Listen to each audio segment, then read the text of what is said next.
KR Pura metro station ಬಳಿ ಕೆಲ ಕಾಲ ಆತಂಕದ ಪರಿಸ್ಥಿತಿ ನಿರ್ಮಾಣವಾಗಿತ್ತು. ಅದಕ್ಕೆ ಕಾರಣವಾಗಿದ್ದು ಅಲ್ಲಿದ್ದಂತಹ ಒಂದು ಬಾಕ್ಸ್. ಕೆಲ ಕಾಲ ಎಲ್ಲರೂ ಕೂಡ ಏನಿದೆ ಆ ಬಾಕ್ಸ್ ಅಲ್ಲಿ, ಯಾರು ಬಿಟ್ಟು ಹೋಗಿದ್ದು, ಯಾತಕ್ಕಾಗಿ ಬಿಟ್ಟು ಹೋದ್ರು ಅನ್ನುವಂತಹ ಗಾಬರಿಯಲ್ಲೇ ನೋಡ್ತಾ ಇದ್ರು. ಸೂಟ್ ಕೇಸ್ ಬಿಟ್ಟು ಹೋಗಿದ್ದು ಅಪರಿಚಿತ ವ್ಯಕ್ತಿ. ಗಾಬರಿಗೊಂಡಂತಹ ಸ್ಥಳೀಯರು ಪೊಲೀಸರಿಗೆ ಮಾಹಿತಿಯನ್ನ ತಿಳಿಸಿದ್ದಾರೆ. ನಂತರ ಹರಿಯಾಣ ಮೂಲದ ವ್ಯಕ್ತಿಗೆ ಸಂಬಂಧಪಟ್ಟಂತಹ ಸೂಟ್ ಕೇಸ್ ಇದು ಅಂತ ಗೊತ್ತಾಗಿದೆ. ಸ್ಥಳಕ್ಕೆ ಬಾಂಬ್ ನಿಷ್ಕ್ರಿಯ ತಂಡ ಎಲ್ಲರೂ ಕೂಡ ಆಗಮಿಸಿದ್ರು.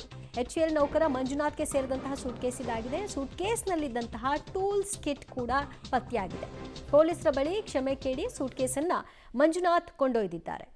ಆತ ಈ ಒಂದು ಟೂಲ್ಸ್ ಕಿಟ್ ಇರುವಂತಹ ಸೂಟ್ ಕೇಸನ್ನು ತಂದು ಯಾವ ಕಾರಣಕ್ಕೆ ಬಿಟ್ಟು ಹೋಗಿದ್ರೋ, ಮರ್ತು ಹೋಗಿದ್ರೋ ಏನೋ ಗೊತ್ತಿಲ್ಲ, ಬಿಟ್ಟು ಹೋಗ್ಬಿಟ್ಟಿದ್ರು.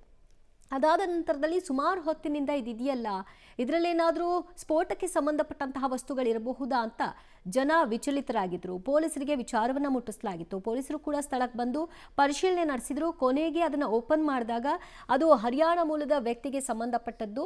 ಆ ವ್ಯಕ್ತಿ ಹೆಸರು ಮಂಜುನಾಥ್ ಅಂತ ಗೊತ್ತಾಯಿತು. ಅದರಲ್ಲಿ ಟೂಲ್ಸ್ ಕಿಟ್ ಕೂಡ ಇತ್ತು. ಯಾಕೆ ಇಟ್ಕೊಂಡಿದ್ಯಾ ಅಂತ ಕೇಳಿದ್ದಾರೆ.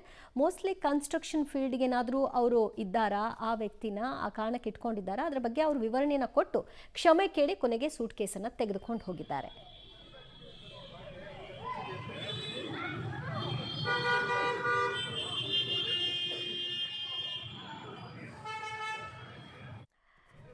ಕೆಲವು ಸರಿ ನೋಡಿದ್ರು ಕೂಡ ಜನ ಅಯ್ಯೋ ಬಿಡು ನನಗೇನಕ್ಕೆ ಅಲ್ಲಿಂದ ಎಸ್ಕೇಪ್ ಆದರೆ ಸಾಕು ಅನ್ನುವಂತಹ ಮನಸ್ಥಿತಿಗೆ ಬರ್ತಾರೆ. ಆದರೆ ಇತ್ತೀಚಿನ ದಿನಗಳಲ್ಲಿ ಬೆಂಗಳೂರಿನಲ್ಲಿ ಸ್ವಲ್ಪ ಅಲರ್ಟ್ ಆಗಿರೋದನ್ನು ಗಮನಿಸಬಹುದಾಗಿದೆ. ಎಲ್ಲೇ ಏನೇ ಅಪರಿಚಿತ ವಸ್ತುಗಳು ಕಂಡು ಬಂದರೂ ಕೂಡ ಅದು ಹೆಚ್ಚು ಸಮಯ ಅಲ್ಲಿದೆ, ಯಾರಿಗೂ ಅದು ಸಂಬಂಧಿಸಿದಲ್ಲ ಅಂತ ಗೊತ್ತಾದರೆ ಇಮ್ಮಿಡಿಯೇಟ್ ಆಗಿ ಸೆಕ್ಯೂರಿಟಿಗೆ ಇನ್ಫಾರ್ಮ್ ಮಾಡೋದು, ಪೊಲೀಸರಿಗೆ ತಿಳಿಸೋದು, ಇಂತಹ ಕೆಲಸಗಳಾಗ್ತಾ ಇದೆ. ಇವತ್ತು ಕೂಡ ಅಂಥದ್ದೇ ಘಟನೆ ಆಯಿತು. ಬಟ್ ಏನು ಅಂತಹ ಆತಂಕ ಸೃಷ್ಟಿಸುವಂತಹ ವಸ್ತು ಅದಾಗಿರಲಿಲ್ಲ.